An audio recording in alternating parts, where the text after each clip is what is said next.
nos vamos de inmediato a que nos cuentes de tu libro y así vamos entrelazando con lo que vamos viviendo hoy, con el Frente Amplio, la Concertación y este grupo que llegó tan tempranamente a La Moneda. Es una historia del Frente Amplio, pero también es la tuya, ¿no es cierto? Para que me vayas Sí, contando bueno, el me origen. parece a mí que lo que había Nicole hasta hace 5 años atrás era una historia muy mal contada respecto a lo que había ocurrido en los últimos 25 años en Chile. Gabriel Salazar, que fue mi profesor en la Facultad de Derecho, que enseñaba historia social, siempre decía que Chile es un país muy mal estudiado. Y eso es muy cierto respecto a la última época. Y entonces, lo relativo a este libro que acaba de publicar, la historia oficial decía que el movimiento estudiantil nació el 2006, que tuvo su pic el 2011 y que de ahí viene entonces el gobierno del Frente Amplio. Y yo lo que muestro en el libro más bien es que la historia del movimiento estudiantil es la historia de la ACES, Claro. ¿no? La Asamblea Coordinadora de Estudiantes Secundarios, que nace como una división interna de la FESES, ¿no? La Federación de Estudiantes Secundarios de Santiago, que a su vez nace de una división en la política del Parlamento Juvenil, ¿no? Entonces, nadie se acuerda de lo que era el Parlamento Juvenil. Tuve que ir a las hemerotecas, que ahora por suerte están digitalizadas, la mayoría de ellos, salvo algunas. El diario La Época y otros faltan digitalizarlas, pero están disponibles ahí en la Biblioteca Nacional. El Parlamento Juvenil fue una idea de Guterres Martínez. Guterres Martínez fue presidente de la Cámara de Diputados justo cuando Soledad Alvear soñaba con ser presidenta de Chile, ¿no? Gobernaba Ricardo Lagos, ¿verdad? Michelle Bachelet todavía no se subía al tanque. Y el Gute, el bueno del Gute, se le ocurre traer a 120 dirigentes jóvenes a la Cámara de Diputados todas las semanas distritales en que los diputados no estaban. Entonces iban los jóvenes a jugar de diputados y eligen un presidente del Parlamento Juvenil que es Daniel Manucheri, que venía del Colegio Higgins de Coquimbo, en segundo medio, ya bastante alto, con un genotipo bastante agraciado, ojos claros, medio rubio, ¿cierto? Hermano de un Figura futbolista, un carismática. arquero, ¿cierto? Ali Manucheri es su hermano. Llegó a ser arquero de equipos importantes en Chile, hoy día es alcalde de Coquimbo. Entonces ahí nace este movimiento. Y esa historia no estaba contada, Nicole. O sea, ese pedacito que va del 99 al 2001, donde se quiebra el movimiento estudiantil antiguo, que manejaba la concertación y nace la ACES, dirigida por Úrsula Schuller. Úrsula Schuller hoy día trabajando fuera de Chile, pero uno de los nombres clave en el nacimiento del autonomismo universitario, por ejemplo, ella en la Facultad de Periodismo, ¿no? Que es el mismo movimiento al cual adhiere Boric. Por ende, esa historia del 2006, que todos recordamos más o menos bien, la de los pingüinos, no se entiende sin el mochilazo del 2001, sin el quiebre del Parlamento Juvenil, sin las FESES y sin las ACES. Hasta el día de hoy, los muchachos más revoltosos y más complicados, ¿cierto?, del mundo secundario en Santiago, se organizan en la ACES, que es una asamblea coordinadora horizontal, que rompe con esta lógica de arriba para abajo de la democracia cristiana, del Partido Socialista, del PPD, del Partido Radical de antaño, ¿cierto?, de los 90 y 2000, y nace entonces en propiedad este movimiento estudiantil actual que lleva al Frente Amplio y lleva a la presidencia de Gabriel Boric. Mira, durante todo el libro uno se va dando cuenta de situaciones que son poco explicadas, pero al final, y quiero saber cuál es tu opinión con respecto a esto, el Frente Amplio, hoy constituido en Frente Amplio, antes eran una serie de movimientos, de grupos, etcétera, colectivos, nace al alero de la concertación con el apoyo de dirigentes de la concertación.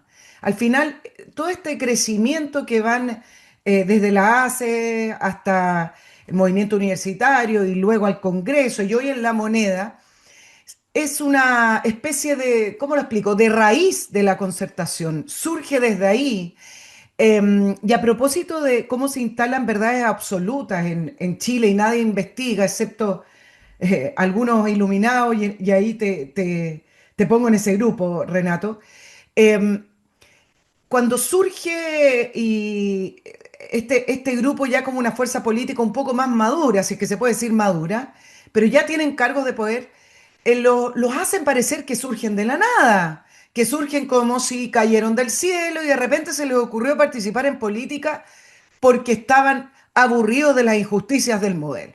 Pero resulta que esto viene tejiéndose hace mucho tiempo. Tú nombras, por ejemplo, el mochilazo, que sí sale un capítulo importante en tu libro, es que fue importante, el 2001, pero empieza a tejerse en conjunto con los gobiernos y los líderes de la concertación.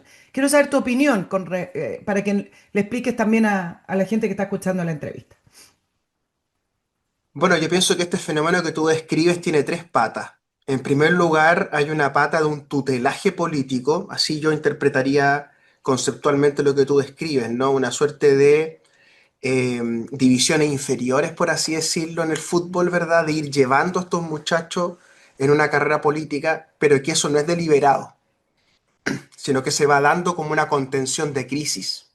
Mm. Es decir, para que no rompan el asunto en las calles, en la universidad ni en los liceos, los van llevando, ¿verdad?, a través de los partidos políticos, los movimientos, y les surgen los más díscolos, que son, insisto, los de la ACE, ¿verdad?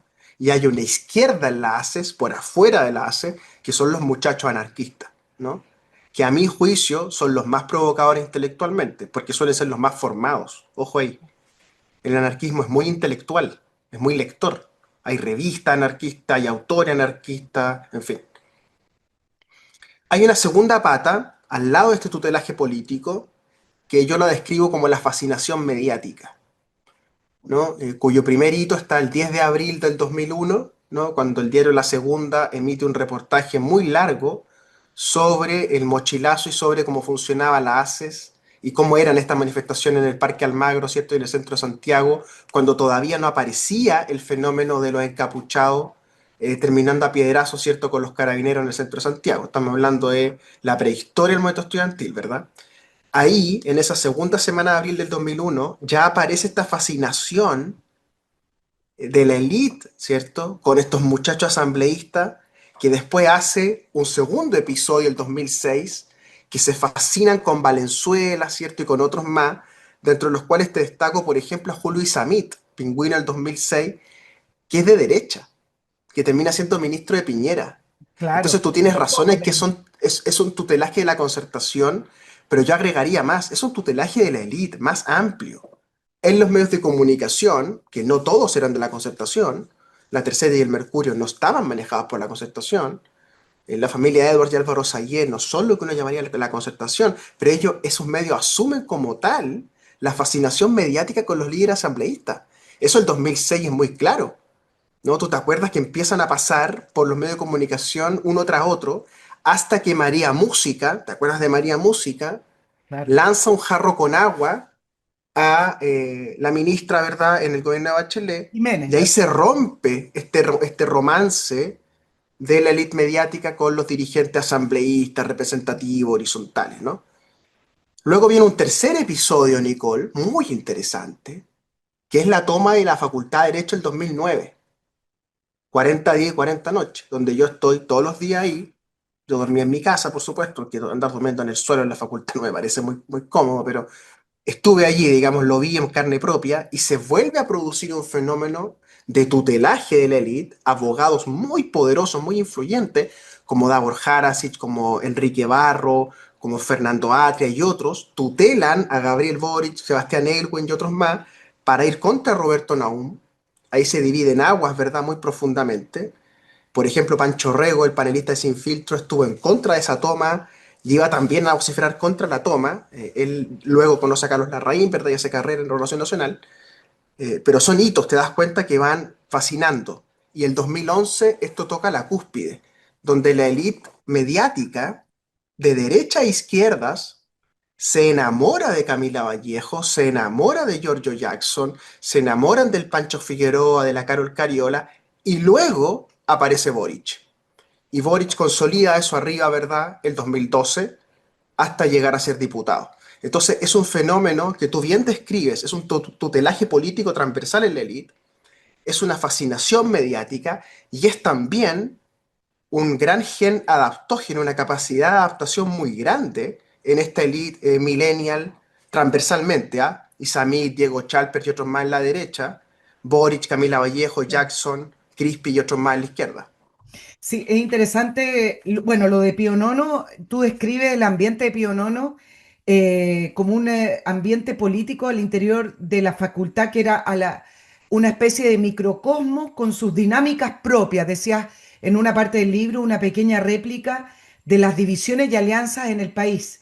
¿Siempre fue así Pío Nono o fue esta generación, que además tú haces mucho énfasis en las formas de organizarse propias del siglo XXI y coordinarse con herramientas digitales, algo que pareciera ser que la clase política de élite en Chile, la concertación y lo que era la derecha de ese minuto que no había gobernado todavía, se quedaron estancados con formas de hacer política anticuadas, con los mismos de siempre, y llega esta generación que se organiza a través de las herramientas digitales que se otorgaban en ese minuto del 2000, hoy día han cambiado, han evolucionado, pero y empiezan a formarse todos estos colectivos.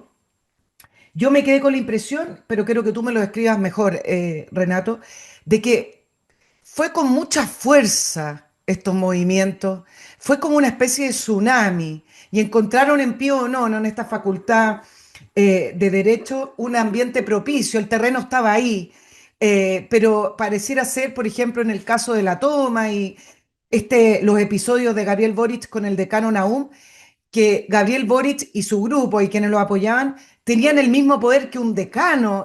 Fue muy fuerte lo que pasó, parece, Renato.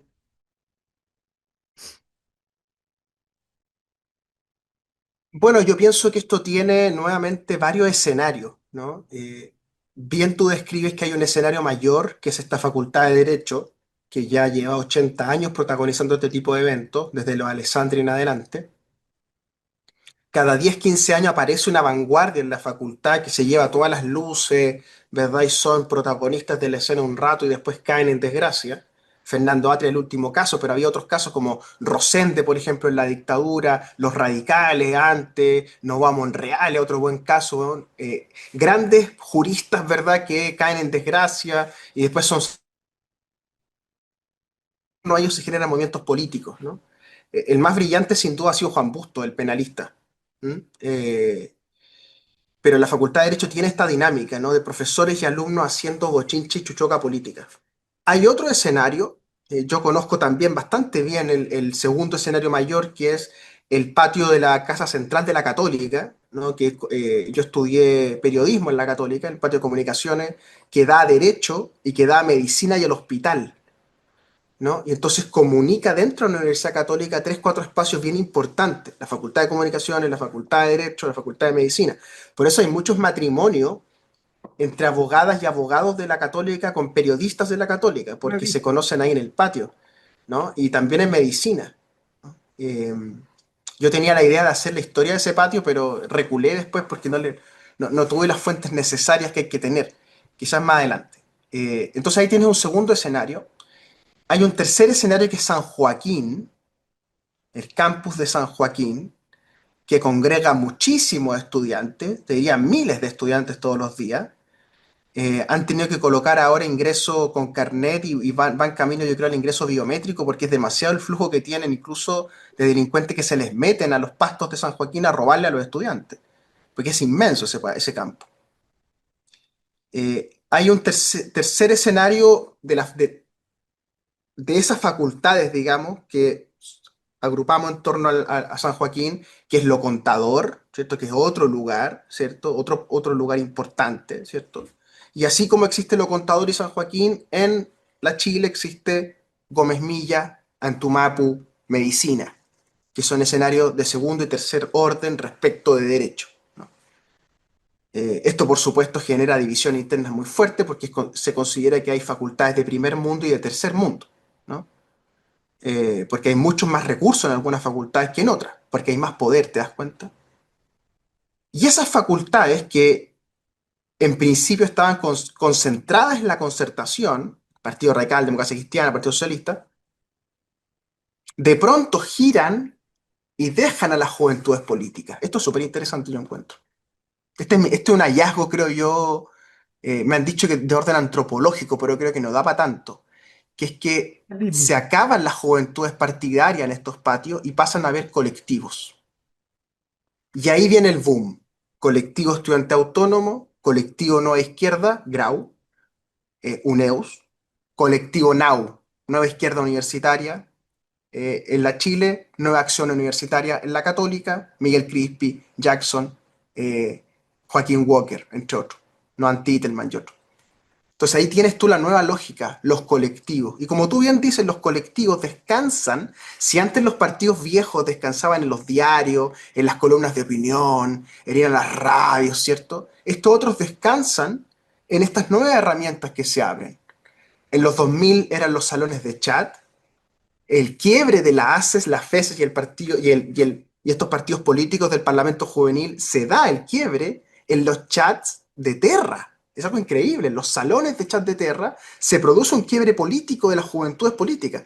Y eso luego va pasando en los fotologs, va pasando en los comentarios de los Facebook, los grupos de los Facebook, ¿cierto?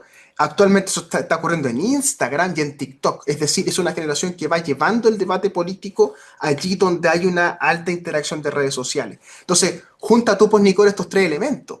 Decadencia del partido tradicional, auge del colectivo universitario, redes sociales con grandes cantidades de usuarios. ¿Quién iba a ganar? Obviamente los millennials. Claro, ahora la cantidad de colectivos es infinita. Si ustedes leen el libro de Los reemplazantes de Renato Garín, se van a dar cuenta la cantidad de lotes. La pregunta que me hago, Renato, es que cuando surgen juventudes en los partidos políticos, surgen en torno a los principios de esos partidos políticos. ¿En torno a qué surgen tantos colectivos? Yo sé que pelean mucho por el poder. Esta es una generación que estaba ávida de poder y se ve todavía en la moneda y en la administración, es como todo por el poder. ¿En torno a qué se juntan estos colectivos que están tan bien descritos en tu libro? A veces hablas de lotes porque son, pareciera como lotes de amigos, pero tienen estos colectivos que se disputan, estos pedazos de poder en las ramas universitarias, pero ¿cuáles son las ideas? ¿Cómo van surgiendo? Bueno, me parece que lo más útil para contestar bien esa pregunta es irlos comparando con las juventudes de los partidos antiguos. Y remarco antiguos con siglo XX, es decir, estamos ante algo conceptualmente distinto a lo que la historia de Chile conocía. Y esto está ocurriendo en todo el mundo con diversas intensidades, pero fíjate tú cómo la juventud de los partidos funcionan. Funcionan en la lógica de la renovación. Esperan que el diputado cumpla sus 3 periodos y entonces el muchacho que hizo carrera va y ocupa el espacio, ¿no? Arturo Barrios, por ejemplo, del Partido Socialista, que ahora anda feliz porque es diputado, esperó y esperó y esperó, ¿cierto? Hasta que le tocó, ¿verdad? Y así eso ocurre en todos los partidos políticos, ¿verdad? Que el presidente de la juventud, el secretario general de la juventud, va esperando que le toque renovar al líder que tiene arriba, al cacique, ¿no? En estos colectivos, en cambio, la lógica es el reemplazo. Claro. ¿Te das cuenta? No esperan renovar al líder, esperan ganarle la elección, esperan reemplazarlo del lugar que ocupaba. Por eso el libro se llama Los reemplazantes, porque nosotros, mi generación vino no a renovar, sino que a reemplazar conceptualmente, a poner otra cosa sobre la mesa, en principio, ¿no? Sea bueno o malo eso nuevo que se colocó sobre la mesa, ¿no? Eh, a eso tienes que agregarle, a ese fenómeno tan profundo que estamos describiendo, tan societal, que es algo social, no es un reemplazo social, tienes que agregarle el reemplazo empresarial. Max Luxic, por ejemplo, un millennial, siendo alcalde de Huechuraba, a mí me cuentan personas muy bien informadas, de muy de dentro del grupo Luxic, que Max Luxic quiere ser presidente de Chile. Y a mí Bueno, me cuadra, porque si él avisó tiene que 30 quería mil ir por millones de otro dólares, periodo. Ya avisó. sí, y luego va probablemente a probar suerte en la presidencial en la primaria. Me cuentan que el alcalde de Zapallar, Gustavo Alessandri Bascuñán, está un poco en lo mismo. Entonces, ves un reemplazo generacional que es más que el Frente Amplio. Hay que ver lo más grande. Esto está ocurriendo en los medios de comunicación, está ocurriendo en los diarios, está ocurriendo en los grandes grupos económicos. Francisca Ponce Pinochet reemplaza a Julio Ponce Lerú. Francisca Ponce es una millennial. Tú ves lo que está ocurriendo, por ejemplo, en el mundo de la diplomacia. En el mundo de la diplomacia estamos viendo cada vez embajadores más jóvenes, con o sin atributos diplomáticos. Hay algunos jóvenes que lo hacen realmente bien y pasan piolita y consiguen inversiones y llevan empresarios chilenos. Las cosas se están haciendo muy bien en alguna embajada chilena y en otras muy mal, como mi compañero de curso Javier Velasco, fundador del colectivo Arrebol, junto Es con que Gonzalo Pinter. al que le gustan las langostas, dices tú. Sí, Ya. pero él dice que no era langosta, que es este otro crustáceo que es más barato. Eh, Lo que sea se veía bien. O entonces, no importa lo que era, se jactaba de eso. No la importa, lógica del da lo mismo. reemplazo está ocurriendo, digamos, no solo en la política, está ocurriendo en todas las esferas sociales y los millennials, lamentablemente, estamos llevando una suerte de patología generacional a esos espacios donde los millennials llegan. Yo en la introducción del libro, si te fijaste, cito un conjunto de libros, porque a mí me gusta citar los libros de los cuales tomo idea, que es lo correcto, ¿no? Ensayos y ideas que se han escrito sobre los millennials, que tienen que ver con cómo se comportan los millennials en todo el mundo. Problemas laborales que se generan con los millennials, de relaciones humanas difíciles con los millennials, romances breves con baja responsabilidad afectiva en los millennials, una tendencia al narcisismo en el millennial, una relación con el turismo bastante complicada. El millennial viaja pero ensucia donde viaja, es muy curioso, hostales llenos de millennials. Eh, Hay un fenómeno, por supuesto, también la soledad del millennial, ¿no? O sea, hay un fenómeno que va más allá de la política y todo esto por supuesto, decanta hacia el poder, decanta hacia donde se ejerce el poder. Toda esta, digamos, malformaciones sociales que nuestra generación ha ido acarreando, que son pocas las virtudes que se pueden encontrar en esta generación. Es muy notable eso. Y hay que hacer la autocrítica, digamos, una generación que ha ido llevando consigo una especie de estela de frustración y de fracaso en lo privado y en lo público, no solo en Chile, también afuera, que en algún momento va a decantar, creo yo. Ahora, Renato, el libro tiene una particularidad porque tú lo escribes en primera persona, bajo tus experiencias, pero a la vez eres un observador, eres una tercera persona. Me parece que eso es algo bastante particular. A través de tu propia situación en el desarrollo de tu carrera política, como abogado, estudiante, etcétera, pero a la vez tienes esta mirada como este relator que mira esta situación como una tercera persona. Me pareció bien logrado en ese sentido, Renato, el libro. Tu propia historia, me imagino que te costó también compartirla, porque acá también hay harto de frustración para ti. Por ejemplo, yo no sabía que tú habías participado en la administración del primer gobierno de Sebastián Piñera ayudando a escribir libretos. Y me gustaría que me contaras esa experiencia porque eh, el grupo de Sebastián Piñera era un grupo bastante cerrado, se conocían, etcétera. Y yo no sé cómo es que lograste llegar. Tú lo explicas en el libro, pero lograste llegar a ese círculo, instalarte en el segundo piso y poder escribir, pero a la vez entiendo, por lo que escribes, que tampoco fuiste tan bien incorporado y terminaste saliendo. Sí, esa es la parte, yo creo, más complicada de narrar del libro, porque Sebastián Piñera se murió. Es difícil. Sí. Entonces habría sido más divertible preguntarle cómo recuerda él estos episodios que yo cuento. El asunto fue más o menos así. Yo estaba recién egresado de la Facultad de Derecho después de la toma del 2009, recién titulado. Eh, yo había votado por Marco Enrique Minami I, la versión original de Marco, con Paul Fontaine, un liberal de encargado económico, y Marco actuando como un liberal francés, no como el Puma Rodríguez caraqueño que es ahora. Está muy parecido al Puma Rodríguez físicamente y está muy caraqueño mentalmente, una cosa muy impresionante. Tuvimos que atajarlo en el Partido Radical para que no se quedara con la candidatura, Marco Enrique Minami en esta pasada. Eh, y entonces Piñera se vio en la necesidad de llamar gente que hubiera votado por Marco Enrique Minami y que pudiera coquetear con él en segunda vuelta, ¿no?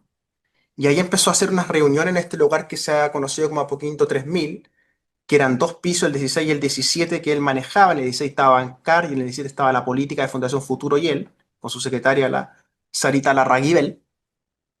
Y un día me lleva Ignacio Rivadeneira, que era ayudante de Pablo Ruiz en la Facultad de Derecho de la Chile, a conversar con Piñera. Y yo tenía nada, 23 años, y fue una conversación muy curiosa porque toda la gente en el fondo fue a buscar pega. Y yo fui a decirle las cosas que me parecían un tanto mal de él, digamos, y de su campaña, sin tampoco molestarlo ni increparlo, pero sí provocándolo. Y esa Piñera le llamó la atención, y entonces entramos en una relación muy curiosa que terminó llevando a que yo integrara el departamento de contenidos, como le llamaban ciúticamente, a la parte que le hacían los discursos, y luego a los pocos meses termina fuera del equipo porque él no leía los textos que le dábamos, primero. Segundo, María Luisa Abraham hizo de ese espacio algo inhabitable, al punto que María Luisa Abraham, recordemos, terminó condenada en el Tribunal Constitucional por maltrato laboral. Ella ya venía maltratando gente en La Moneda y antes, tenía el apodo del perro en La Moneda. Y en tercer lugar, él tenía a Ignacio Rivadeneira, que era mi jefe directo, Ignacio Rivadeneira Hurtado, que es descendiente del grupo Hurtado Vicuña, ¿cierto? Es sobrino de la mujer de Carlos Larraín, muy influyente, hijo de Ricardo Ramírez por el otro lado. Ignacio no tenía una relación laboral normal con Piñera. No era un asesor normal, ¿entiendes? Era una especie de quinto hijo. Entonces, a mí me sentía muy incómodo ser el asesor del quinto hijo ahí en La Moneda. Entonces, mejor terminé afuera y luego viene el periplo, que también es bien interesante, de lo que pasa en Providencia, ¿no? Cuando vamos contra Cristian Lavé, el 2012, en la elección de alcalde, y se elige José Ferrazuri, ¿no? Que es donde Revolución Democrática nos pega el zarpazo originalmente y Sí. nos quita un municipio que habría ocupado Cristóbal Belolio, yo creo que con cierta comodidad. Y como es la historia, pues Nicole, ahora hay otro Belolio, que es el primo de Cristóbal, ocupando la municipalidad de Providencia. Las vueltas de la vida. Hay muchos momentos del libro que tengo acá subrayado. Y por ejemplo, vamos a ir por parte, Renato, que acá empieza en la página 152, 153, empieza a nombrarse más a Gabriel Boric, que bueno, es el actual presidente de la República. Y uno se da cuenta que no siempre fue de los primeros líderes, el que la llevó, pero de repente empezó a sonar.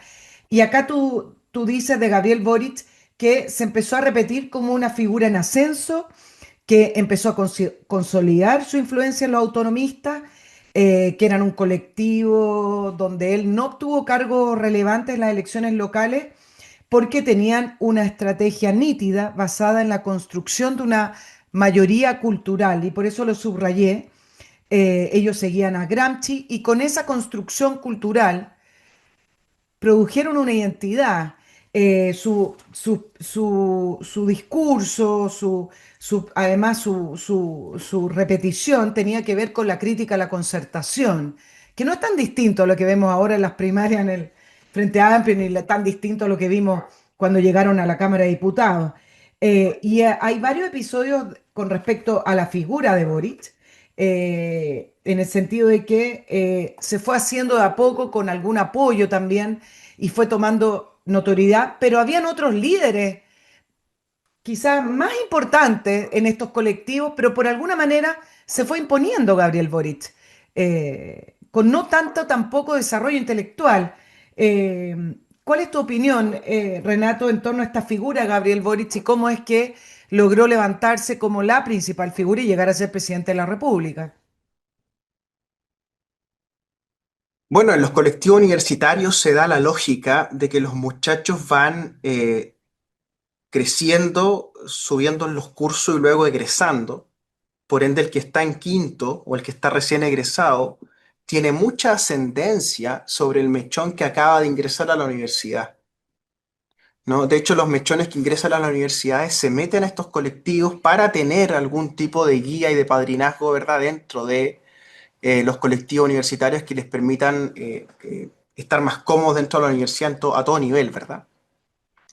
Entonces, desde ese punto de vista hay que mirar que el mechón Boric, que llega de Punta Arenas, es un muchacho que ha crecido toda su vida con un padre en la ENAP. La ENAP le financia pasajes gratuitos entre Santiago y Punta Arenas permanentemente, una serie de prestaciones como empleado público, ¿cierto? Dentro de una empresa pública, todos los años, ¿verdad? Un colegio bastante bueno, el British School en Punta Arenas, una especie de imitación del Grange, una imitación provinciana, por supuesto, pero una imitación al fin y al cabo. Un Boric con una gran afición por la poesía, una especie de imitación del estilo de los poetas malditos, ¿no? Una especie de caminar desgarbado, ¿cierto? Un abrigo muy largo que toca el suelo, una despreocupación por el vestuario, ¿verdad? Un gesto adusto, una gran debilidad por el alcohol en el adolescente Boric, un muchacho que combinaba el pisco con agua. Yo nunca he visto eso en mi vida. O sea, de los estómagos más resistentes que he visto en mi vida es de Gabriel Boric. Hace como unos sándwiches bien raros y unas piscolas bien raras. Y, y ese muchacho que llega en primer año a la Facultad de Derecho, que todos lo conocimos bastante tiempo y que era bastante simpático, para decir la verdad, es tomado, ¿verdad?, por este colectivo de estudiantes autónomos que era liderado por Matías Mesa Lopeandía, que gana la presidencia del Centro Estudiante de la Facultad de Derecho ese año cuando nosotros entramos, y se vuelve muy conocido por todos nosotros porque además había profesores que lo promocionaban, como Jocelyn Holt. ¿No? Yo cuento en el libro un par de episodios donde Jocelyn Holt promueve a los autonomistas, ¿verdad? Porque los autonomistas tienen una lectura, y aquí voy al fondo de tu pregunta, una lectura crítica de eso que se llama el pacto transicional. Mm. ¿No? Esto del carpetazo que hace Carlos Minami, ¿cierto? A la empresa, a la privatización de las empresas públicas, el dejar a Pinochet más o menos tranquilo en la capitanía y jefe del ejército, el acuerdo, ¿cierto?, del binominal en el Congreso, o sea, esa crítica al pacto de la concertación con la élite económica, con la derecha chilena, ya venía de la zurda, que es el antecedente de los autonomistas, ¿verdad? Y venía en tres autores fundamentales. Uno, Alfredo Jocelyn Holt, El Chile Perplejo, que es por lejos su mejor libro. Dos, Tomás Mulián, muy influyente en Miguel Crispi, que va a fundar el NAU en la Católica, ¿cierto? Chile, Anatomía de un mito, El consumo me consume, son los dos libros más fundamentales. Y Manuel Antonio Garretón, ¿no? Profesor de sociología en el campus de Gómez Milla, donde se desarrolla la otra parte de este movimiento autonomista más dependiente de la zurda, en torno a Carlos Ruy Encina, que es el fundador de la zurda en los 90, su ayudante, que es Víctor Orellana, el famoso Perno Orellana, que hoy día es subsecretario de Educación Superior, y Giorgio Bocardo, que hoy día es el ministro del Trabajo. Claro. No, esa es la otra parte del autonomismo, que vienen directamente de la zurda, y esos sí que son gramscianos, y son como sociólogos estudiosos, y tienen esta idea de que ellos son como científicos sociales, ¿cierto? Y toda esta idea que es un poco ridícula, porque lo que hacen es, a mi juicio, pseudociencia, incomprobable, ¿verdad? Fenómenos sociales y focus group y encuestas, ¿cierto? Y teoría, pero muy influyente en los estudiantes. Y hay dos profesores, aparte de Garretón, muy inteligentes, que sí tienen méritos intelectuales, que uno se llama Grino Rojo y otro se llama Rodrigo Baño, ¿no? Que son la dupla Baño Rojo, que son muy influyentes en una parte de esa izquierda que estamos describiendo. Entonces el joven Boric se empieza a hacer de esta cultura autonomista gramsciana de Gómez Milla y también va bebiendo de estos profesores más izquierdosos de la Facultad de Derecho, a la vez que sigue siendo el muchacho de Punta Arenas. Entonces estos tres vértices van creando este líder en el patio de la Facultad de Derecho y como los otros se van yendo, van egresando y van creciendo, tarde o temprano le empieza a tocar a él concurrir a las elecciones. Y empieza a ir a la elección una por una. O sea, del 2006 hasta el 2021 se presentó a todas las elecciones que podía presentarse al mayor cargo que podía presentarse. O sea, lo hizo de manera consecutiva y consigue, como tú bien sabes, has leído los libros, El Patio del Poder y este libro que se leen juntos, creo yo, Se leen juntos, sí. tres docentes, tres docentes muy importantes en su carrera. Sofía Correa Sutil, de que hemos hablado antes, que está casada con Alfredo Jocelyn Hall. José Salaquet, gran abogado de derechos humanos, muy influyente en la Facultad de Derecho. Y Carlos Ruiz Schneider, que no es Carlos Ruiz Encina, que es otro profesor que ahora dirige el Departamento de Ciencias del Derecho en la Facultad de Derecho. Esos tres profesores lo nombran ayudante a Boric en diversos momentos, sin ser Boric un gran estudiante. Entonces, mira la combinación que se empieza a dar. Po. Un joven de izquierda, no comunista, no concertacionista, según las muchachas de la época, bastante buen mozo, delgado, flaco, puntarenense, con una vida bastante cómoda. O sea, era más o menos natural que iba a surgir el líder que surgió. Y luego él capitaliza, creo yo, donde da el real zarpazo, él la toma el 2009, consigue el apoyo de periodistas claves como Claudia Farfán, como Gloria Faunde, se fascinan con él otros periodistas como Cristian Bofill, y entonces él empieza a hacer una pauta recurrente hasta que da el zarpazo definitivo el 2011. Ya cuando él le gana a Camila Vallejo el 2011, para mí fue bastante claro que iba a llegar muy lejos. y que llegar muy lejos involucraba competir para ser presidente de Chile. Yo creo que estamos ante un animal político muy voraz, extremadamente voraz, con una suerte de adicción a las elecciones y que tiene más que un proyecto político, porque ellos se jactan mucho del proyecto colectivo, pero ese proyecto colectivo no es un proyecto político, es un proyecto de poder. Es un proyecto donde nombramos a los amigos en los cargos, ocupamos esos espacios, ¿cierto? Y luego bloqueamos a los demás, que es lo que han hecho la Universidad de Chile y la Universidad Católica. Allí donde se han instalado los autonomistas en la Chile, Simón Boric, por ejemplo, en la rectoría hace más de 10 años, han pasado dos rectores y ahí está Simón Boric, el hermano de Gabriel Boric, el paciente de Larraín, el psiquiatra, ¿verdad? Y en la Católica hay algo parecido. El NAU ocupó, sobre todo con el rector Sánchez, hartos espacios institucionales en la Católica que antes lo ocupaba el gremialismo. Por ende, lo de Boric es algo generacional y él es la punta generacional por una especie de darwinismo. Era el mejor en la elección, el más campañero, el más entrador, ¿cierto? Y además tiene la fibra demócrata cristiana, que es yo creo el otro espacio de su psiquis, ¿no? Que la idea del catolicismo salvífico, ¿verdad? Que profesa su madre, él tiene un obispo en su familia que era Vladimiro Boric en Punta Arenas, por ende estamos ante una especie de sacerdote que discursea y que goza del discurseo y que allí donde puede retoriza su acción, ¿no? Entonces, para hacerlo en una frase, me parece que estamos ante una especie de poeta del poder. Renato, ahora producto de las primarias volvió a resurgir la crítica a la concertación y todos dicen, bueno, no se supone que habían aprendido, que evolucionaron, pero si al leer tu libro y con esta entrevista que tú me estás dando, uno podría concluir que es muy difícil que dejen atrás la crítica a la concertación, si ese es el origen de quizás no su proyecto político, pero los que les dio impulso político. El criticar a la concertación, criticar el pacto, criticar los acuerdos, criticar todo eso, y dejarlo atrás sería perder identidad, sería perder ADN. Y ahora en la campaña uno ve que vuelven atrás como si nada hubiera pasado. No sé si tú lo ves así también. Sí, lo veo así. Lo que puedo agregarte desde mi punto de vista es que la crítica a la concertación nace de la concertación misma. Mm, ¿Se entiende? sí. Y entonces no es que el Frente Amplio tenga como guardado en un refrigerador un frasco con crítica a la concertación que lo abre y lo cierra cuando conviene.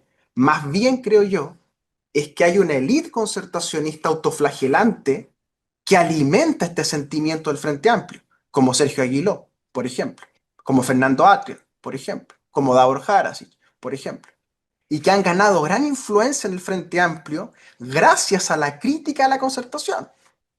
Esto es muy interesante. Es verdad. Ahora, la pregunta que se hace a algunos socialistas, que es el referente de izquierda quizás más importante, o lo era, es ¿por qué seguimos anclados al Frente Amplio si al final ellos nos quieren reemplazar?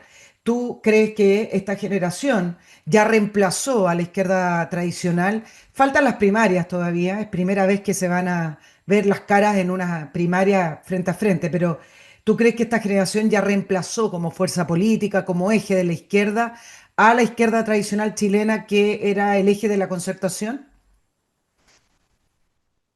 Bueno, a ver, voy a hacer el disclosure de que yo soy amigo de Oscar Landerreche, Sí. ¿ya? Y somos los dos vascos. Por ende, cuando la gente habla de la élite castellano-vasca, hablan de Garín y Landerreche. Para que veáis lo cagado que está la élite castellano-vasca en Chile. Somos los pocos que Lo que hemos quedamos, digamos. llegado. Me acordé por el Yo creo que centro lo que... vasco, que está de capa caída, bueno. Así es. Al menos el Athletic Club de Bilbao sigue ahí firme en España. Bueno, Oscar lo que muestra, creo yo, en su crítica, yo lo conozco muy de cerca, entonces sé lo que hay detrás. Es esta hostilidad, esta especie de cercamiento, esta especie de horda que ha ocurrido en la universidad, especialmente en la Chile, que a algunos académicos como Oscar Lanterrecha, a mí y a otros, no han hecho la vida imposible. De ahí viene el enojo, la frustración y el malestar de Oscar Landerreche con esta generación. No te olvides que él fue profesor, por ejemplo, de Miguel Crispi en el Magíster de Políticas Públicas de la Facultad de Economía y Negocios, por ejemplo. Entonces los conoce muy bien, muy, muy bien. Fue profesor de Nico Grau.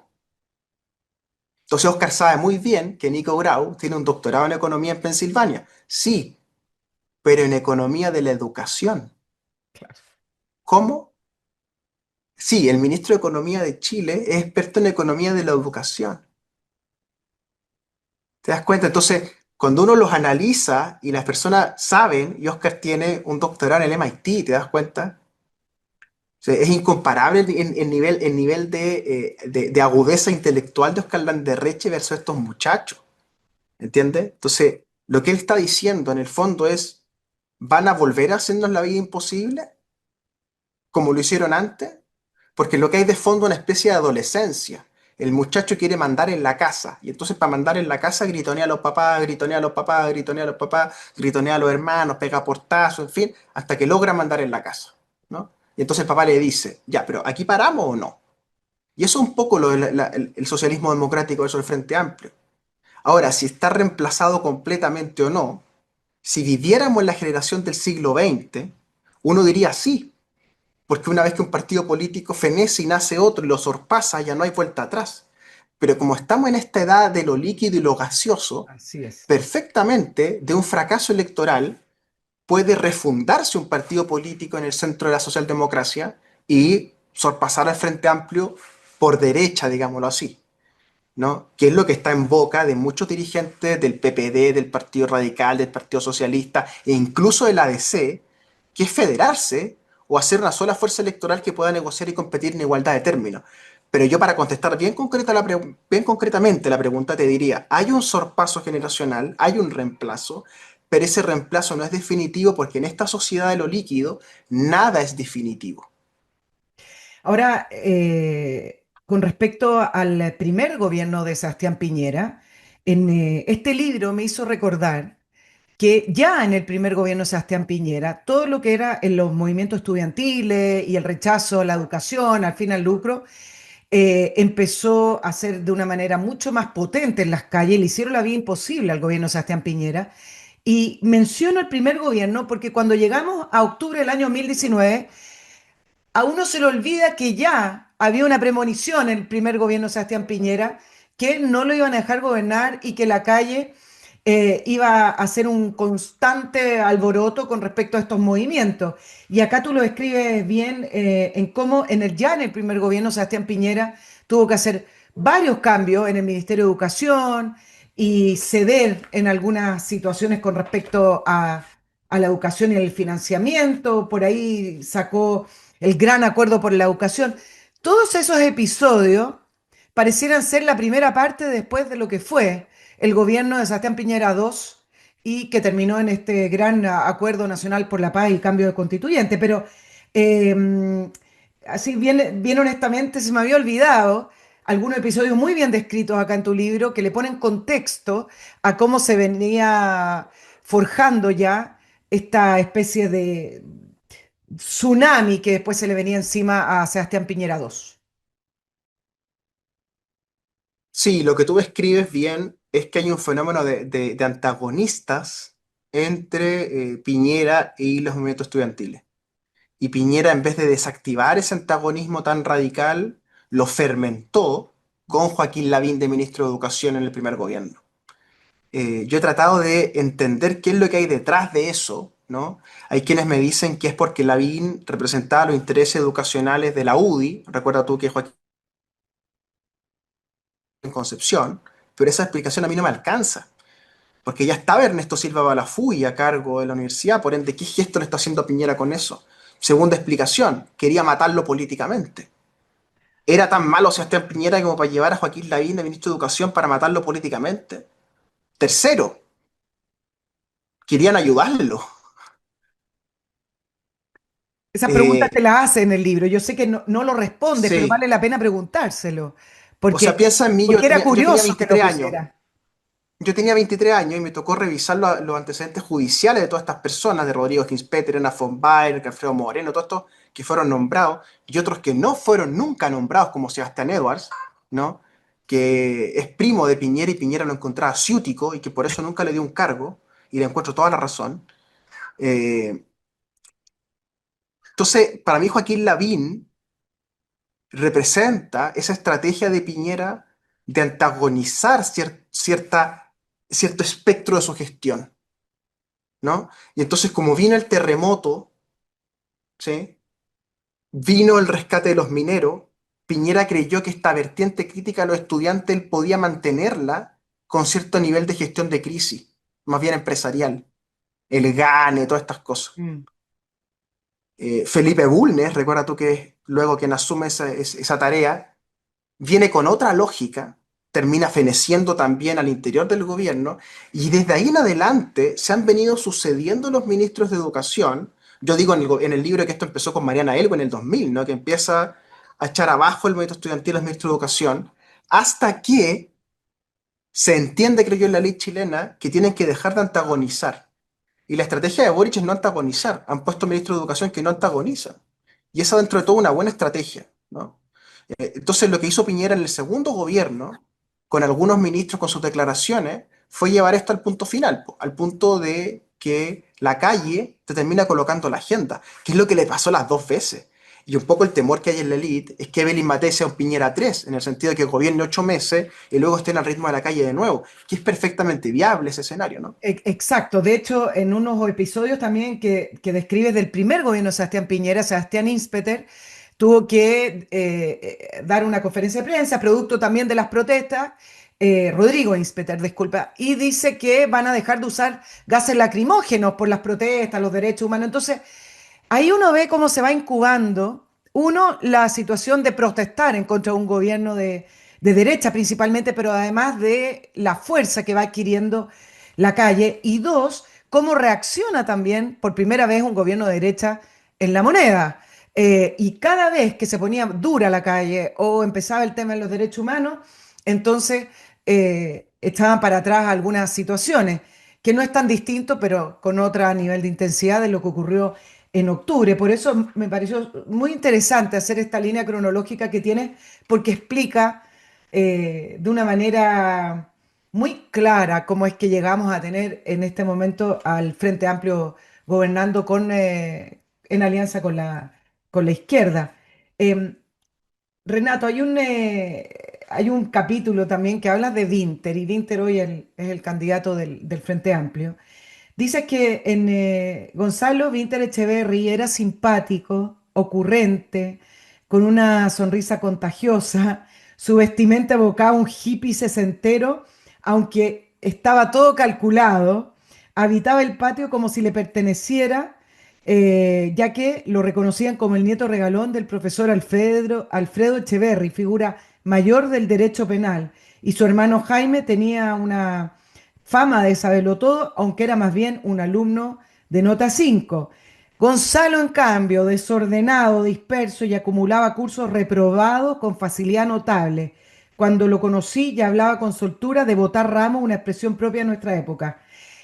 Me llama la atención que personas que intelectualmente se ven que no son muy capaces o por último no les interesa desarrollarse intelectualmente y que tienen características no propias de un líder, sino que más bien propias del porro del curso, lleguen a estos cargos, lleguen a estos puestos en política y además hoy, en el caso de Gonzalo Vinter, sea el candidato que representa al Frente Amplio. Cuéntame un poco más de Vinter y cómo es que este tipo de personajes llegan a estos ámbitos tan altos del poder. Bueno, yo conozco a Winter hace ya 20 años. Gonzalo es, como te decía, el hijo regalón de Marilyn Echeverry Kurt, es el nieto regalón de Alfredo Echeverry, es un alumno del Verbo Divino. Su madre tiene una oficina de lobby, la tenía hasta hace poco tiempo, que se llamaba Grupo Echeverry, se llama EK Consultores, le vendió a Nicole Keller su empresa. Abogado. Antes fue superintendente de ISAPRES con Frey, fue muy cercana a Michelle Bachelet en algún momento, hizo parte del programa de salud en el primer gobierno de Bachelet, es decir, gente bastante influyente dentro de la élite concertacionista.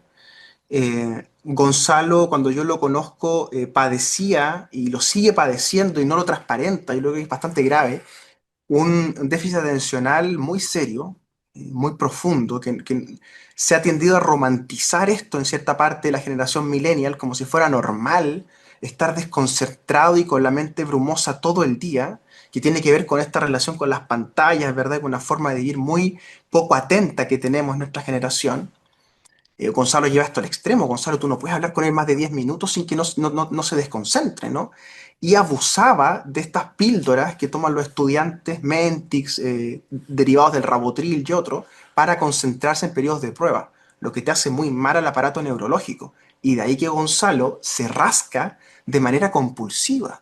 Y en la televisión nadie es capaz de preguntarle por qué te estás rascando. Ha llegado al extremo de rascarse el pubis en televisión. O sea, hay videos de Gonzalo Vinter rascándose el pubis y no es porque sea mal educado, sino porque no logra contener la picación neurológica que le produce la pastilla para la concentración que tiene que tomar. ¿Comprende? Y eso los políticos deberían transparentarlo. Porque si tú tienes un presidente de Chile que no puede concentrarse 10 minutos, o sea, Dios nos pille confesado si tenemos un escenario complicado, Exacto. digamos, ¿Y es un viernes en la distinto a lo de noche. Gabriel Boric, sus TOC y todo lo que se supone que tiene mentalmente? ¿Es distinto? A ver, bueno, que también cuento en el libro esa parte, Sí. ¿no? Que desde que yo conozco a Gabriel, yo me he dado cuenta de que algo pasa. Yo no soy psicólogo ni psiquiatra, no me corresponde a mí interiorizarme en la salud psíquica de otra persona, pero cuando esa persona tiene poder político me parece que es relevante al menos analizarlo. Yo pienso que Gabriel Boric es un paciente psiquiátrico, pero que su diagnóstico total, completo, no es solamente TOC. Porque si no, no se entiende por qué Josefina Uneus, una psiquiatra de índole infantil, ¿no? Adolescente infantil, trata a Gabriel Boric, que es un adulto con TOC supuestamente. Y las personas con TOC tienen una obsesión por el orden, muy marcado. Y Gabriel Boric no es una persona del todo ordenada, No. ¿no? Entonces, Sí. ¿qué pasa? Que es que él me parece que comunicacionalmente le contó a la opinión pública la parte más simpática, más factible de romantizar, ¿cierto? Hay una película de Jack Nicholson, Mm. ¿cierto? Pucha, ¿quién no tiene TOC, ¿cierto? Pero yo creo que hay algo más profundo que ojalá en algún momento se sepa, algunos de los biógrafos que están trabajando puedan encontrar realmente qué es lo que padece Gabriel Boric, que puede iluminar la sociedad chilena respecto a cómo funciona su psiquis, ¿no? Porque hay algo realmente muy profundo ocurriendo allí, ¿no? Ahora, para volver a Winter, en Winter no es tan profundo. ¿Ya? Él padece esta mente brumosa, ¿verdad? Que le impide estar agudo en los momentos clave, y eso lo ha ido arrastrando, arrastrando, arrastrando, arrastrando. Pero logró meterse, primero porque es un cuico, ¿cierto? Un cuico del verbo divino, y eso siempre hace bien. Tiene esto que Jocelyn Hall llamaba don de gente. Para que tú te hagas una idea, cuando Jocelyn Hall te escribe ese libro contra todos nosotros, que se llama La Escuela Tomada, que es vergonzoso cómo nos insulta y manipula, y en fin, Gonzalo Vinter no aparece en el índice obituario. ¿Sabes por qué? Porque Vinter fue a la casa de Jocelyn Hall a pedirle que lo sacara del libro. Y Jocelyn Hall lo sacó. Entonces tú ves el libro de Jocelyn Hall en la escuela tomada y miras atrás el índice onomástico, no está Gonzalo Vinter. Lo Siento que era el pronuncia. número 2 de Boric en el autologismo en ese momento. Bueno, para darte un detalle, digamos. Después Gonzalo muy astutamente lo que hicieron fue que este colectivo Arrebol, que era un colectivo bastante menor, se une a la izquierda autónoma.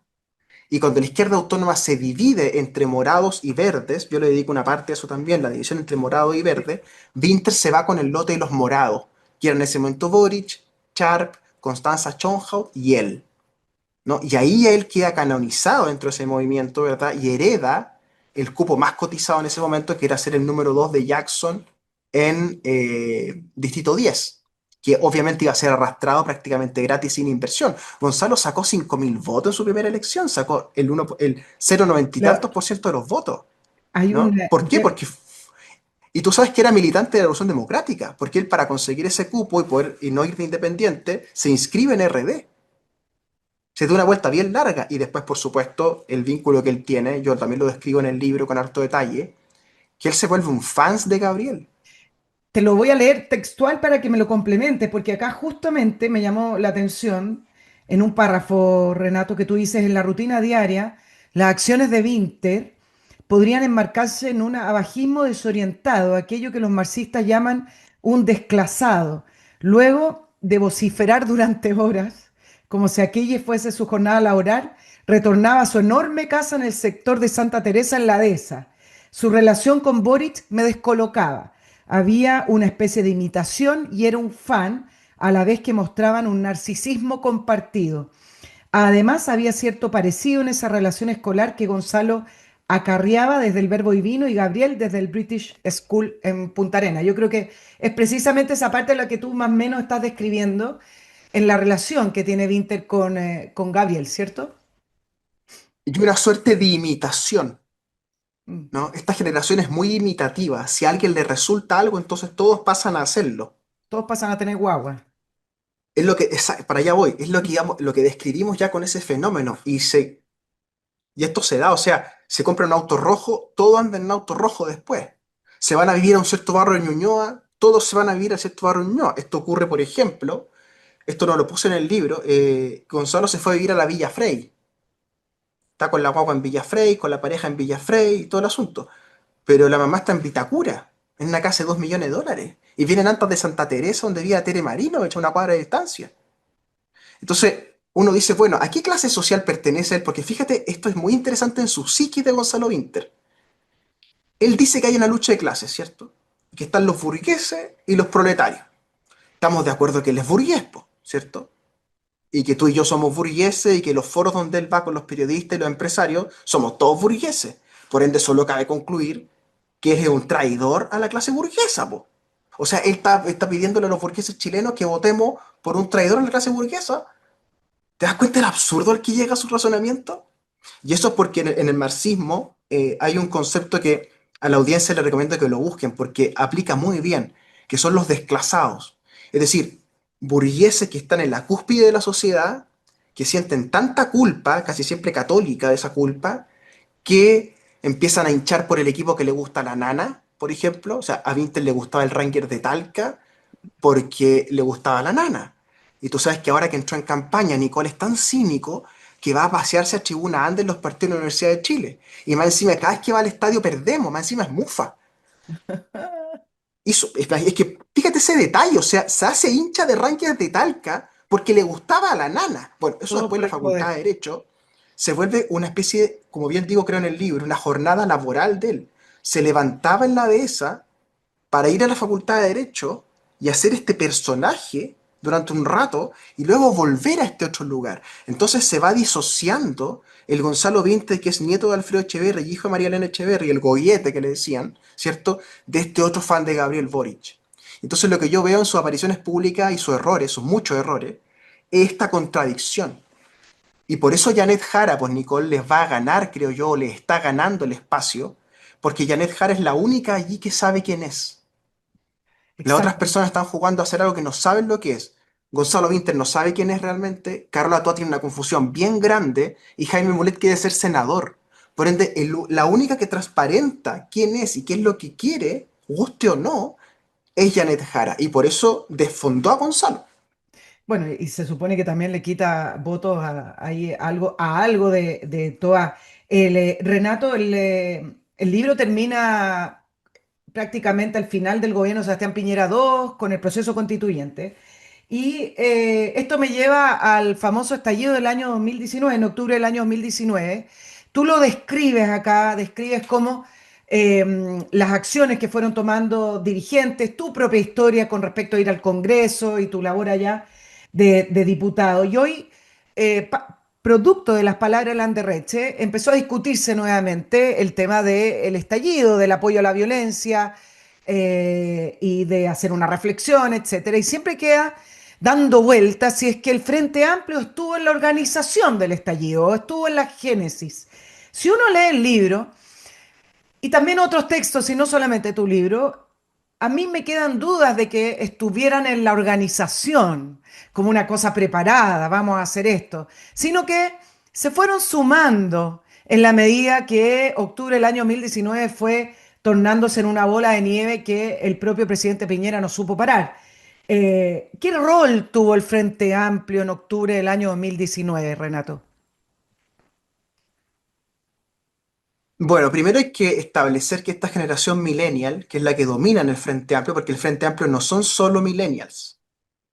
Y la actitud millennial que yo describo no es solo de la generación nacida entre tal año y tal año. ¿Ya? O sea, hay profesores de 60, 70 años que son millennial mentales, digamos, como algunos que hemos descrito acá. Y hay algunos viejos chicos, ¿cierto?, de 20 años que no son tan tontos como uno pensaría. Claro. Pero esta generación millennial es tonta. Y lo digo así bien fuerte, bien abiertamente, son tontos. sea, no son agudos, ¿comprende? No hay un Miguel Enríquez, digamos, no hay un Rodrigo Ambrosio, un Marmaduke Grove, ya, no hay. Sí, un vanguardista que organice, digamos, una guerrilla ciudadana. No hay. ¿Ya? Primer punto. Segundo punto, son flojos. Flojos, flojos. La generación más floja de la historia. Eso dice la literatura, en todo punto de vista, digamos. Esta es la generación que copiaba el Rincón del Vago, es la generación que copia el ChatGPT, es la generación de los plagios universitarios, es la generación que no va a clases para estudiar para la prueba, es la generación que trasnocha para estudiarse lo que no se estudió antes, es la generación que calienta la mate, es la generación floja, ¿ya? Tonto y flojo. Y además, mal organizado. La única cosa que saben organizar, y hasta por ahí nomás, son los carretes, porque como yo cuento ahí en el libro, a veces se les pierde la pata a los carretes incluso. Sí. ¿Ya? Entonces, que a mí me digan que mis compañeros de curso, que son tontos, flojos y mal organizados, crearon las condiciones para un estallido social en Chile, es concederles mucha inteligencia. Incluso es como un piropo, creo yo, para ellos. Por eso no lo desmienten. Ah, ¿Ya? Pero lo que vi yo, la verdad que yo vi, la que cuento en el libro, es que ellos estaban cagados de miedo. Y que cuando fueron al centro de Plaza Baquedano a anunciar lo bueno que era el acuerdo de noviembre, los funaron y tuvieron que correr como a 5 cuadras hasta Manuel Montt porque los llevan a patar la raja en buen chileno los manifestantes. Y Beatriz Sánchez corriendo, ¿verdad?, dando pena, con un pésimo estado físico, y la dejaron sola. Lo que fue un adelanto de lo que pasaría después con su carrera política, que la dejaron sola, sola, digamos. Con un buen sueldo en México, pero sola. Entonces la pregunta de fondo, que es la que se hace a la sociedad chilena, es: ¿cuál es la fuerza intelectual detrás del estallido social? ¿Mm?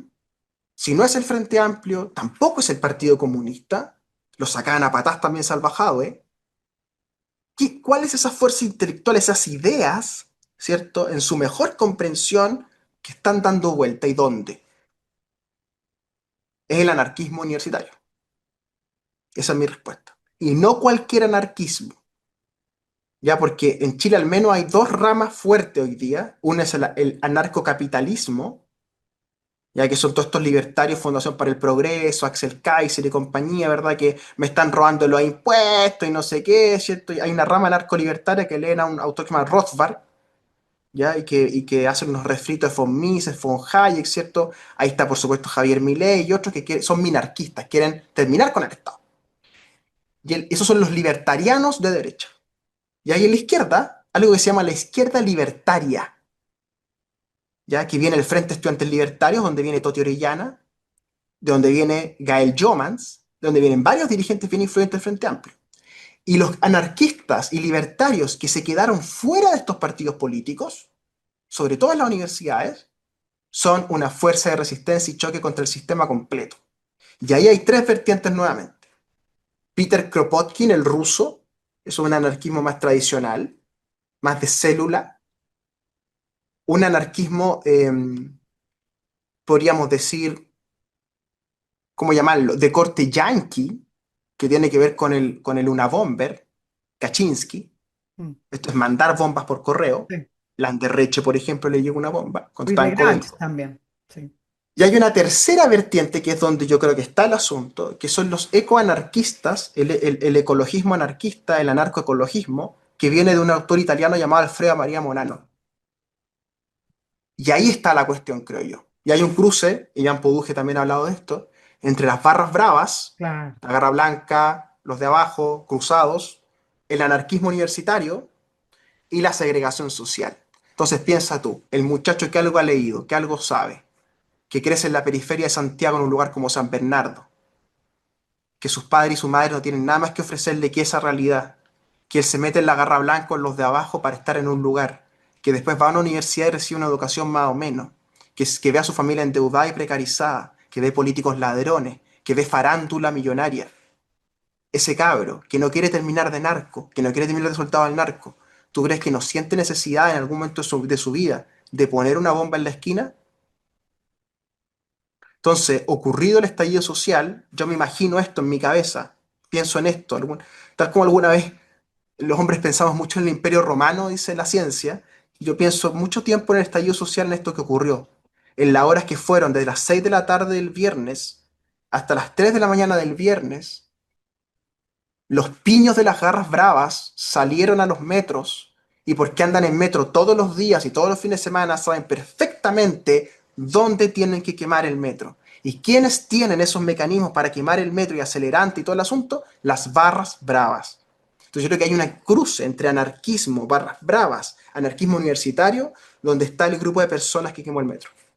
Ahora, Renato, otro episodio, la relación que estableció Boric, que era un contrario a todo, en esa época estamos hablando, con Blumel, que se convirtió al final en una amistad entre ellos dos impensada, no sé si amistad, pero en un canal de diálogo. Y tú lo pones ahí en tu libro porque poca gente sabe que Boric se reunía con Blumel para poder ahí dilucidar qué se iba a hacer con esto que estaba ocurriendo en octubre del año 2019. Entonces ahí uno puede concluir que Gabriel Boric es una persona que sabe moverse según el momento y según el contexto, porque se convirtió en la persona que firmó ese acuerdo de paz por la nueva constitución, pero yo creo que eso también le sirvió para poder llegar a la moneda finalmente. Sí, eso está ya en los capítulos finales, ¿no? Que Sí. cuento cómo el gobierno de Piñera entra en una desesperación y no encuentra canales de comunicación con el gobierno. Gonzalo Blumer en ese momento y hasta el día de hoy desconfiaba profundamente de mí, porque como yo venía del entorno de la moneda y tenía una confianza con Piñera, y yo sé muy bien que Piñera, a muchos de estos que hoy día lo echan de menos y lo canonizan, como Hernán Larraín Mate, Gonzalo Blumer y otros más, Piñera los despreciaba, los encontraba tontos y flojos. Y pobres, más encima, él tiene 3.000 millones de dólares y un doctorado en Harvard. Entonces, todo esto que hoy día lo canonizan, en realidad fueron empleados de Piñera, gomas de Piñera, para ser más concreto. Y Piñera les mandata a encontrar camino en el Congreso y a mí me empiezan a eludir, porque como yo tenía esta historia con ellos, empiezan a evitar relacionarse conmigo, salvo que yo la había sacado, por ejemplo, la ley pronto pago, se la saqué 3 veces en la Cámara de Diputados, cometieron errores insólitos, propios del gobierno de Piñera.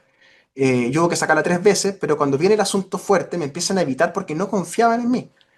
Y esos son los grandes problemas que yo tuve en mi carrera política, digamos, fuera de carrera política, es que como venía de este otro lugar laboralmente, no inspiré confianza en ninguno de los dos lugares, entonces terminé un poco en tierra de nadie, muy solo al final, ¿no? Hay un grupo, Entonces, perdona, en periodismo también, los que flotamos, que no son ni de aquí ni de claro, allá.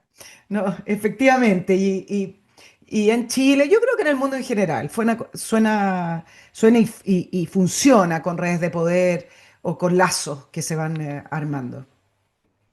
bueno, entonces Piñera mandata a Blumel y Blumel, su solución política fue empezar a encerrarse con Gabriel Boric en el Congreso, a puerta cerrada en la oficina de Boric durante 4, 5, 6 horas, y todos sabíamos lo que estaba pasando adentro, hasta que entendimos lo que se estaba negociando y la profundidad de lo que se estaba Sí. negociando. Y no te pierdas, esto no es nada más que 6 meses, 5 meses después de que Gabriel Boric nos había dicho que era un paciente psiquiátrico y que había que ir a buscarlo a su oficina porque estaba amurrado, estaba taimado, estaba triste porque, como bien cuento en el libro, la muchacha Margarita Mayra Serrano lo deja con las maletas en la calle porque él protagoniza una especie de affair a espaldas de ella con la diputada Orsini, yendo al Medio Oriente jugando a Lapa en Tierra Santa, ¿no? Entonces, fue para mí muy choqueante ver que Boric pasó de ser un enfermo mental, realmente, a ser el negociador del acuerdo constituyente en cuestión de 5 meses. Pero ese fue Blumel, que en su desesperación terminó alzando a Boric como candidato presidencial. Y yo creo que en el fondo, quienes terminan aupando a Gabriel Boric al lugar de estadista,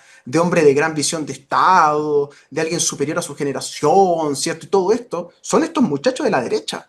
Y Blumel, Piñera y estoy de compañía. acuerdo, perdona Renato, estoy de acuerdo porque finalmente si revisamos la campaña, le quitaron el piso a José Antonio Cast, prefirieron a Boric o prefirieron no apoyar a Cast y eso ayudó también a que Boric saliera presidente. O sea, cuando le piden garantías democráticas a Cast y este sector de la centro derecha, etcétera, Bópoli no quería votar por Cast y estoy de acuerdo contigo. Al final ellos permitieron, o hasta votaron, no lo sabemos, que Boric llegara a la moneda. Sí, no te pierdas, Gabriel Boric es una persona muy astuta y se ha preocupado de tener lazos, puentes teleféricos y vías de comunicación con diversos mundos en la derecha. Con Enrique Barros tiene un vínculo hace muchísimos años, se reunían en hoteles desde que era muy chico Gabriel Boric. Me han contado que va a los carretes, por ejemplo, de Fábula. Por eso el otro Productor. Larraín Mate, el que hace películas con Angelina Jolie, sale a dar entrevistas y dice que Gabriel Boric es lo mejor que hay, ¿verdad? Porque carretean juntos. Y entonces, en Chile, sobre todo en los hombres, Nicole, se da algo que es una especie de fidelidad de la piscola. Son grupos que se juntan, se alcoholizan a grados patéticos, ¿cierto? Al grado de quedar dando pena, que tienen que tirar encima del Uber a la persona, ¿cierto? En calidad de bulto, pero se genera una especie de hermandad, porque son hermanos de piscola, y lo llaman los asados de vidrio. Tú sabes que son asados de vidrio cuando hay más alcohol que carne. Y esto es muy practicado por los hombres millennials y crecientemente por las mujeres millennials, que es una especie de pandillas alcohólicas, ¿verdad? Que empiezan a carretear juntos y luego entonces entran a pegas y esas pegas pasan a ser parte de la pandilla y entonces las pegas se reparten en relación de con quién carreteas. Yo tengo establecido una especie de mapa, te lo voy a mostrar algún día, de cómo se repartieron las pegas. Y las pegas se repartieron entre grupos de amigos que carreteaban juntos. Y están las pruebas en Instagram, porque todos lo dejaron fotografiado. Es decir, ya carreteaban antes juntos y después pasaron a carretear en las instituciones públicas. Exacto, bueno, por eso uno ahora viendo los despidos y las renuncias producto de los casos de corrupción, uno ve que siempre salen estas fotos en Instagram de algún carrete o algo. Renato, podría seguir hablando, pero quiero que me cuentes un poco el tema de cómo pudiste publicar este libro, Los Reemplazantes. Porque el tema de publicación de libros en Chile es un mundo, como la política, yo diría, muy difícil. Hay que votar varias barreras, y quiero saber si pudiste llegar y hacerlo y te lo publicaron nomás. Entiendo que es Editorial Planeta. Bueno, primero tuvo que pasar una revisión de amigos míos que son abogados, porque ya desde el libro del lobby vengo enfrentando escaramuzas judiciales con diversas personas que terminan en nada, pero te dañan la relación con la Sí. editorial, te dañan con el público, etcétera. Pasó con Elisa Loncón, que montó un escándalo porque la editorial Catalonia en el libro El fracaso, que es un poco a continuación de este, ¿no?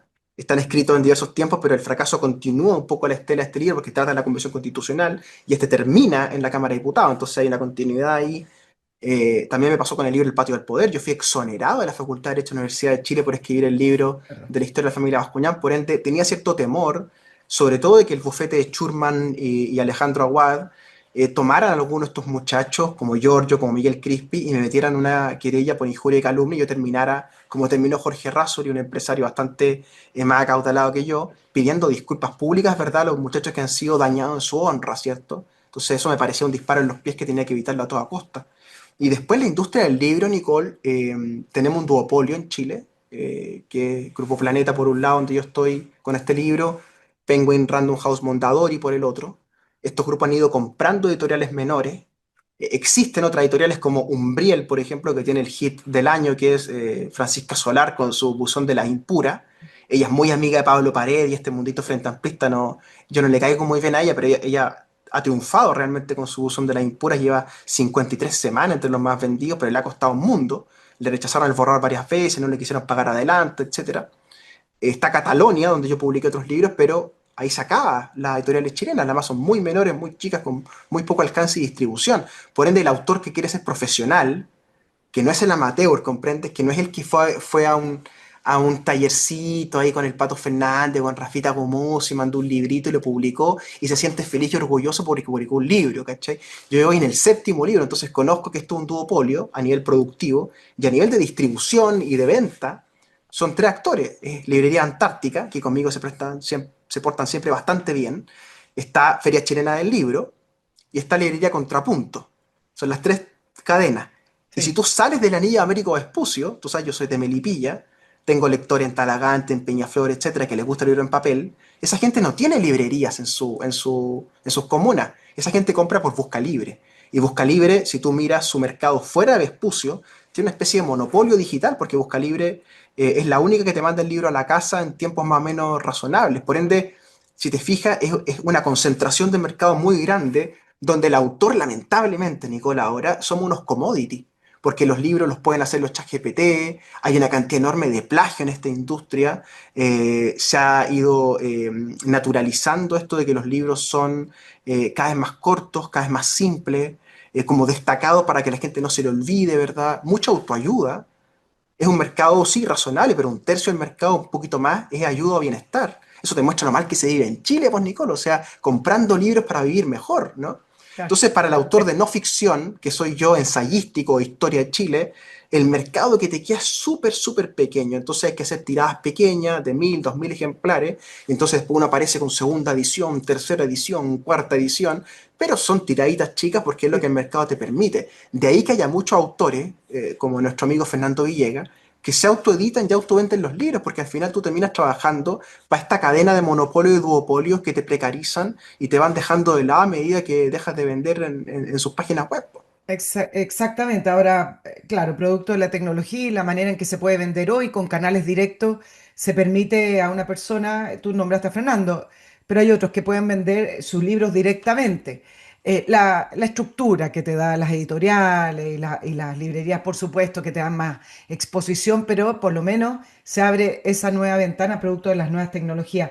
Renato, para terminar, viene un ciclo nuevo político. En Chile tú vas a mantenerte al margen de la política, quedaste saturado, no más, vas a seguir escribiendo o quieres en un nuevo ciclo, según las condiciones, volver a la política.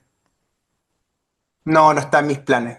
Recibí ofertas bastante importantes en el Partido Radical, Mm. incluso para un cargo del cual yo no estoy preparado, ni Uno para ir a nunca está insultar a Gonzalo preparado. Vinter en los debates.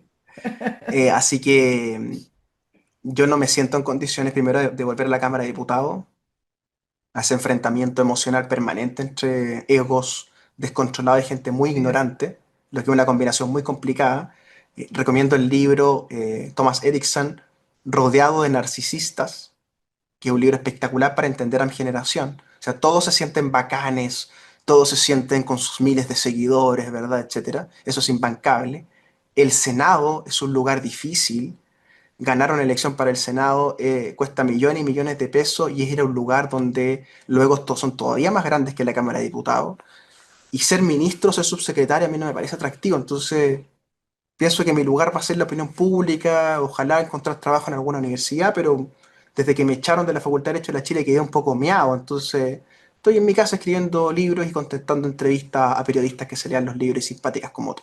Bueno, muchas gracias. Bueno, la vida da muchas vueltas, los ciclos también terminan y comienzan.